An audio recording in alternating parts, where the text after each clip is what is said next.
আন্দোলনকে চূড়ান্ত পর্যায়ে উন্নীত করতে জাতীয়তাবাদী যুবদলের ৭৮ জন নেতাকর্মী শহীদ হয়েছেন। জাতীয়তাবাদী যুবদল সবসময় সুশৃঙ্খল ও আদর্শিক রাজনৈতিক চর্চায় বিশ্বাসী। জাতীয়তাবাদী যুবদলের নেতাকর্মীরা যুবদল কেন্দ্রীয় নির্বাহী কমিটির সভাপতি আব্দুল মোনায়েম মুন্না এবং সাধারণ সম্পাদক মোহাম্মদুল ইসলাম নয়ন এমপির নেতৃত্বে বাংলাদেশের গণতন্ত্র, ভোটাধিকার, মত প্রকাশের স্বাধীনতা এবং আইনের শাসন প্রতিষ্ঠার দাবিতে দীর্ঘ সময় ধরে চলা সকল আন্দোলনে সক্রিয়ভাবে অংশগ্রহণ করেছেন।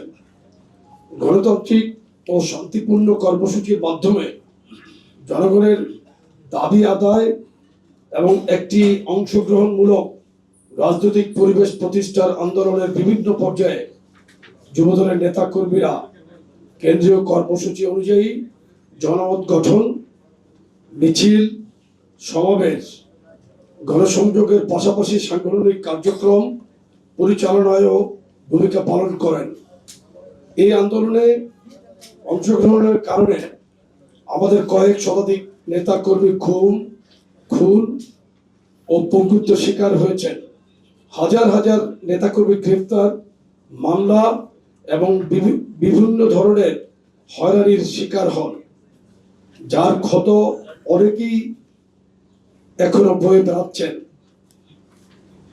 প্রিয় সাংবাদিক বৃন্দ, সর্বশেষ জুলাই আগস্ট গণঅভ্যুত্থান গণ আন্দোলনে দেশব্যাপী যুবদলের ৮২টি সাংগঠনিক ইউনিটের নেতা কর্মীরা জাতীয়তাবাদী যুবদল কেন্দ্রীয় নির্বাহী কমিটির সভাপতি আব্দুল মোনায়েম মুন্না ও সাধারণ সম্পাদক মোহাম্মদুল ইসলাম নয়ন এমপির নেতৃত্বে জীবনের সর্বোচ্চ ঝুঁকি নিয়ে গণ আন্দোলন সফল করেছেন। আন্দোলনকে চূড়ান্ত পর্যায়ে উন্নীত করতে জাতীয়তাবাদী যুবদলের ৭৮ জন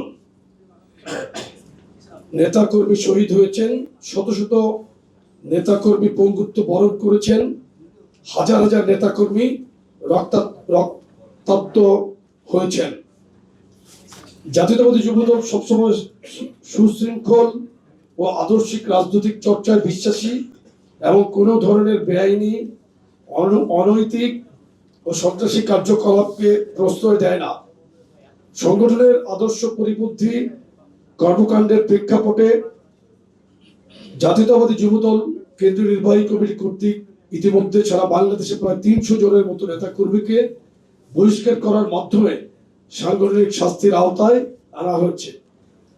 সংগঠনের সুনাম ও আদর্শ রক্ষার্থে যুবদলের পক্ষ থেকে স্বপ্রণোদিত হয়ে অনেকের বিরুদ্ধে থানায় ফৌজদারি মামলাও দায়ের করা হয়েছে।